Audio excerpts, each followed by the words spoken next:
Thank you, Honorable Speaker. I hope I will be speaking to those who are interested in the business of the House. And you know, Honorable Speaker, it's true what you said, because the business of this House is the business of the people who have given us the greatest honor above very many other people to come and represent them in the National Assembly. And the issues you hear the Honorable Omboko raise are indeed pertinent issues in line with Article 201 of our Constitution on the cardinal place public participation should play in all our legislative processes and even decisions in the executive. Therefore, Honorable Speaker, I want to agree with the Honorable Omboko.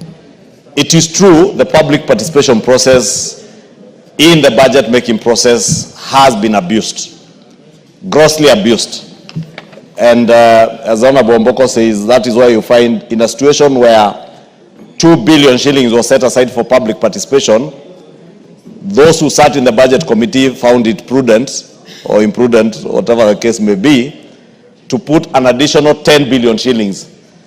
But what is more worrying, Honorable Speaker, is that if the entire 12 billion shillings went to the counties that were slated in for the public participation exercise, then there will be no problem. The problem has come because it is people who have vested interest in those committees where they sit in that then use that opportunity to put projects in their own constituencies and counties far from what was intended by the public participation, Honorable Speaker. And I say this with immense respect to those who sit in the Budget and Appropriations Committee, because it is a committee that I have chaired before in this House.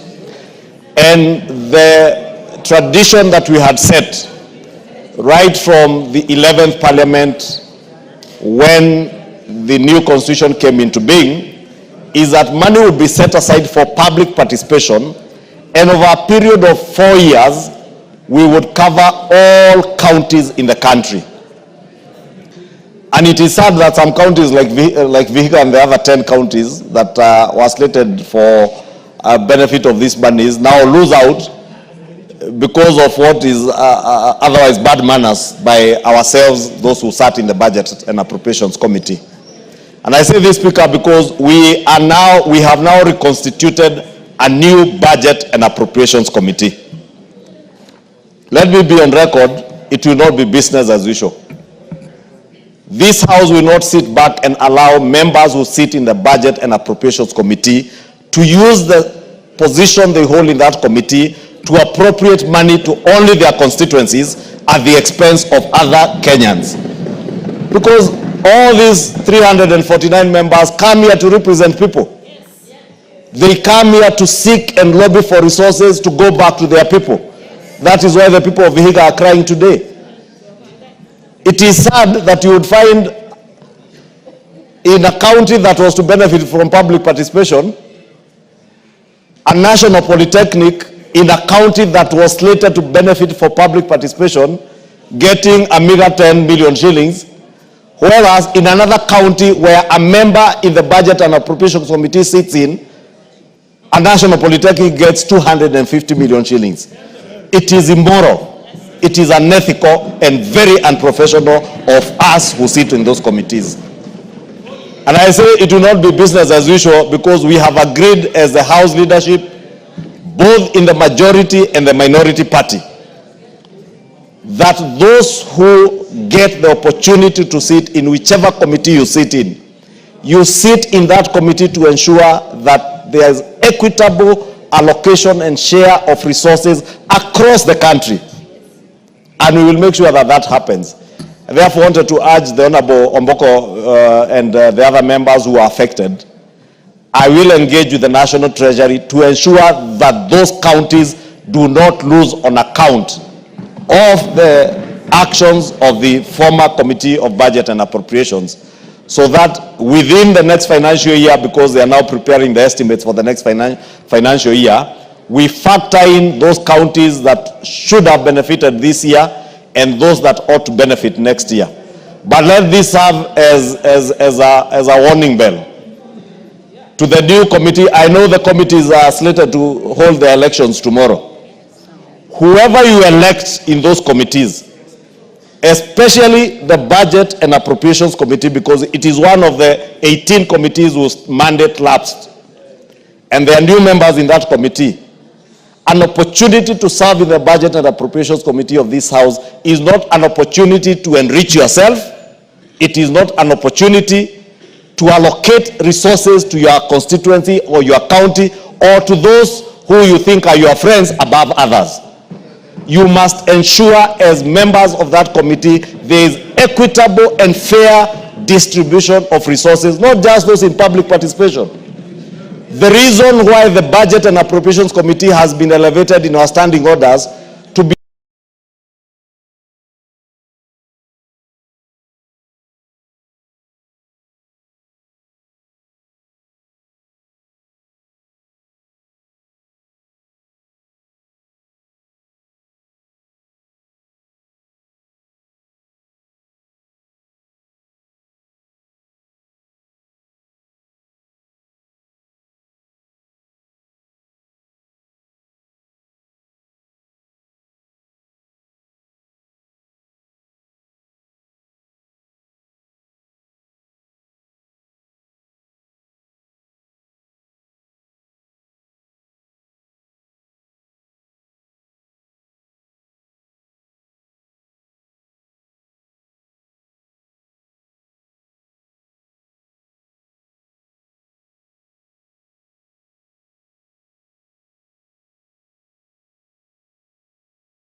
a committee that's all of you to be on the lookout.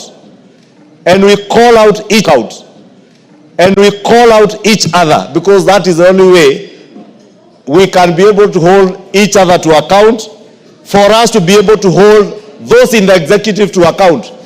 Because even those in the executive, it doesn't mean because you are a cabinet secretary, for instance, for roads or water or energy, that all projects should go to your home county. There must be equitable and fair allocation and share of resources in this country, and that is the spirit that we want to go ahead. Therefore, let me assure Honorable Omboko Milemba, I will pick up that matter with the National Treasury to ensure that none of the counties lose out, but also to tell members of the Budget and Appropriations Committee, whichever leaders you elect when you go to elections tomorrow, I pray that you will do what is just, what is right, and what is accountable by your own standards and by our own standards as a House. That public participation allocation was meant as seed capital. When you go out and listen to Kenyans, they tell you this National Polytechnic in this county has 20 or 10,000 students. They have hostels that accommodate only 1,000 students. You know, 2 billion shillings might not even be enough maybe to build hostels in that one particular institution. But you put in seed capital, which informs the next budget-making process. Therefore, if, for instance, the Honorable Omboko's constituency in Vihiga, they had a road that was identified as a critical link between his constituency and the county of Kisumu or another neighboring county, and the members of the Budget and Appropriations feel that that road is such a critical link, then they put maybe 50 million shillings or 20 million shillings as seed capital so that they get a budget line that will be added onto in the subsequent financial year's budget. Now this year they should have benefited to add, but public participation should not be an end by itself. Or you allocate, probably you find a school where they have no classrooms, children, you go to Turkana or maybe to somewhere and find children, especially or Baringo, where people had been displaced by bandits, classrooms were demolished or burnt down, and you find you can allocate 10 million shillings and give a school money to allow children to go to schools. That was the essence of public participation, but not the kind of abuse that we have seen in the last 2 years. And Honorable Speaker, I want to commit on behalf of the House leadership, in the majority, on the minority side, that we shall make sure it no longer happens in this House. Thank you, Honorable Speaker. Junet. Speaker, I don't have much to add to what the majority leader said, but suffice to say, Mr. Speaker, that the matter that has been raised by Honorable Milema Mr. Speaker, you remember this House never used to have the powers to look into the budget of the country. The new Constitution gave us those powers, Mr. Speaker. But Mr. Speaker, what has been happening the last 2 years in the Budget and Appropriation Committee of this House, Mr. Speaker, borders criminality.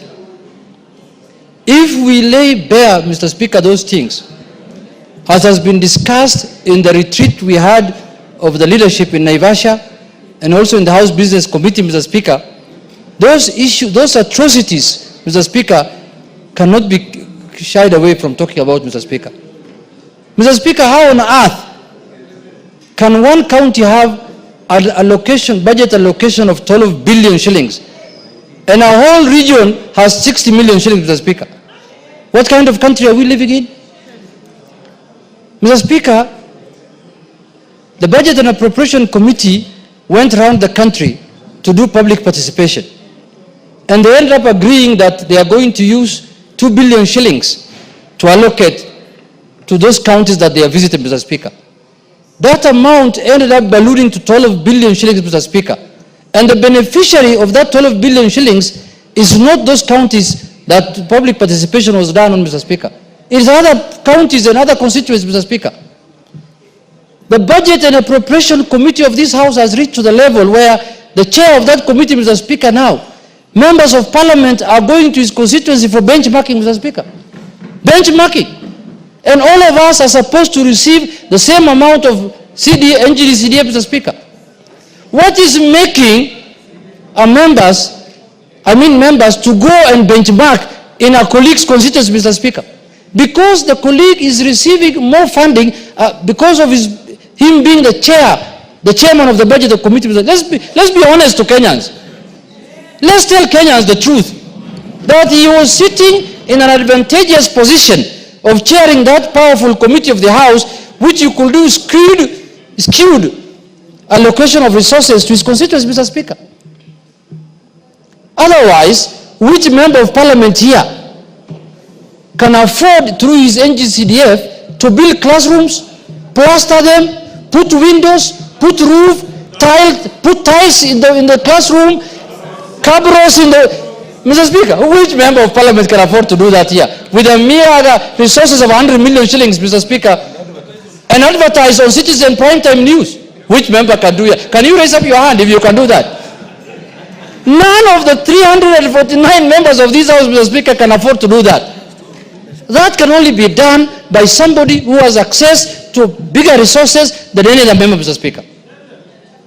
The Budget and Appropriation Committee did not start the other day. The distinguished leader of the majority party, Mr. Speaker, has been the chair of that committee for many years. And he has never done those things. I have been with him in this House. He has been very careful and he has shared the resources of the country equitably, Mr. Speaker. I can say that without any fear of contradiction. Mr. Speaker, I want to remind members of this House, for those of us who have been here that time, who have been here for long, when the Budget Committee was chaired by Honorable, what was his name? The Member of Parliament from Embu, the Reverend Mutave Musimi, Mr. Speaker. Members of that committee did the same thing they have done the last 2 years. And one afternoon, the late Honorable Jacoyo Bidiwo came to the House, and he was seated exactly where I'm sitting today, and told the House the amount of money the Budget Committee put for themselves in the budget, Mr. Speaker. And the whole committee, that time, the membership of the Budget Committee was 52 or 51? 51. The whole committee was dissolved. And a new committee was formed, Mr. Speaker, based on what Honorable Jacoyo presented to the House, Mr. Speaker. Mr. Speaker, if the Budget Committee does its business the way that the revamped committee has done, Mr. Speaker, the only option, the only solution to Mr. Speaker, that's available for this House is to convert the 349 members of this House into a Budget Committee. The whole House becomes a committee of the budget, Mr. Speaker. But as leadership and as parties, we have given responsibility and priorities to certain members. And especially on our side, and I'm sure even on Kenya Kwanza's side, we have picked one member per county from different regions and different counties, so that they can represent the interest of those regions and those counties and those constituencies. But Mr. Speaker, it looks like the committee now sits down and agrees on how to share the resources among themselves, forgetting that they are representing Kenyans and they are representing the whole House, Mr. Speaker, in that committee. As the majority leader has said, we will not desist, we will not hesitate to remove any member who behaves like the defected committee, Mr. Speaker. I know there are remnants who have remained in that committee from the previous committee. I don't want to mention their names. We are giving them a warning that if you are not going to share the resources of the country equitably, Mr. Speaker, we will de-whip them and we will discharge them from the committee, Mr. Speaker. Mr. Speaker, in conclusion, I saw, I don't want to mention names, an old man who has started a polytechnic which has 10,000 people. And he talked about his polytechnic very passionately. And he said he's requesting the executive to give resources to that polytechnic. And the polytechnic has 10,000 students. Mr. Speaker, in their wisdom of lack of it, through the chair of the committee and the committee, gave that polytechnic in Bungoma 25 million shillings and gave another one in another place 250 million, which has only 2,000 students. Was it 10 million? Yeah. They gave only 10 million there, and the other one they gave 250 million shillings, Mr. Speaker. We are going to name them. Mr. Speaker, we will not allow, because this is the House that takes care of the interest of the people, of what is concerned to the people, is discussed here, Mr. Speaker. And this matter of skewed distribution of resources, Mr. Speaker, look at what's happening in the road sector, Mr. Speaker. It's shameful. In the road sector, Mr. Speaker, there are counties that have not seen any cent to tarmac any road, Mr. Speaker. And there are counties that have been having money every year, every month to tarmac certain roads. In fact, very soon, if we continue like this in the next 5 years, there are counties that will donate tarmac roads to others. They will say, take this tarmac and put it somewhere in your county. You can return it back after 2 years. Just use it for 2 years. Because they don't know where to put it actually. Mr. Speaker, I support the majority leader. This country can only prosper. This country can only go far if, as the representatives of the people, we become equitable in sharing our resources, Mr. Speaker. And that is why the Constitution gave us a mandate to look. Otherwise, the Treasury should bring a budget here and we just approve it as they have done. Because the previous Treasury, the previous Ministry of Finance under the previous regimes used to do very dangerous things in terms of sharing of resources of the country. That is why the new Constitution and the framers of this Constitution felt it fit to bring that mandate to the House. And now we want to allow that mandate to be abused in the House, Mr. Speaker. That will not happen. It will not happen over our dead body. With those few remarks, Mr. Speaker, I tell Honorable Melemba, we will stand with you and we will make sure the people of Vihiga get their rightful share of the budget. Thank you, Mr. Speaker. Thank you, members. Your leaders have spoken. I just want to advise the House that the Holy Book says, for everything you do to others, expect it to be done to you. For everything you do to others, expect it to be done to you. If you feel it's happy and fair, then it is good. And this Constitution, like Ichungwa said without referring to it, the centrality of this new Constitution is equity, fairness, and justice. And for all of you who have been given the privilege to serve in committees, you are public trustees. You don't represent yourselves. You represent the country. Because if members of a committee of privilege only work for themselves, how will a member who serves on the library committee ever do anything for their constituencies? So I want to encourage you, and majority and minority leader, please exercise your duties, your responsibilities to ensure that this democratically elected House discharges its duties and responsibilities to the satisfaction of every Kenyan in every part of the country. That a person in Mandera, a person in Vanga, a person in Lokitang, a person in Malaba does not sit in this house to get fairness, because we all have a duty to discharge fairly. So Mboko Milemba, thank you for bringing that point. And majority minority leader, as you have assured the House, move and correct that anomaly so that we have fairness. Those serving in the Finance Committee, you know, I sit in my office and almost everybody wants to serve on that committee. Now I understand why. The Budget Committee, sorry. Everybody wants to serve on the Budget Committee. Now I fully understand why. Budget Committee. Not Finance, Budget. So those who serve in the Budget Committee, you are the trustees of public good. So as everybody else. Whether it's transport, whether it's energy. I get a lot of information. I just encourage you. Many of you are doing your second term, first term, a few doing third term. If you have to live longer, be fair.